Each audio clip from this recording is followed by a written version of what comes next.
یو ولی د الله یو نیک ولی په لار روانو بل سړي سره خپل بیبي روانه نو د دې ولی خپل خویدل د دې نیک سړي نو کوم سړي سره چې تبر روانه و هغه ته داري وشولې هغه راغی د نه پړق وست دورته ولی وینا په ما ډیره ګرانه ده د بیبي زدا نه برداشت کوم تا ولا کپڑے ګنده کړلې ماستانه پړق وست دا په ما ډیره ګرانه ده هغه به خدي وکړل چې مخې ته لاړ بیبي ټکراو خو خپای ماته شو نو دې راغی دې سړي ته وی ما معاف ما خو تا ته سره دی وی نه ما معاف ما تا ته سره دی وی نه تا خیره کړی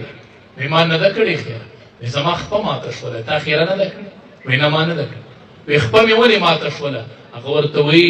وی ته په خپل محبوبه خپه شوې ما نه دې پړق ویست پتا دا ګرانه وه نو زبم د چا محبوبی په ما بم څوک خپه شوي ستا نه به یې پړق ایستلی من کان لله کان الله له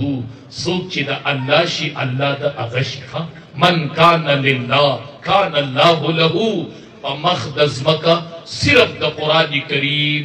طلبا دي چې دا روان وي ملایک ورته خپلې وزرې وړي وان الحیطان فی جوف الماء په دریاب کې دننه میان د طلباو د پاره د مغفرت دعاګانې غواړي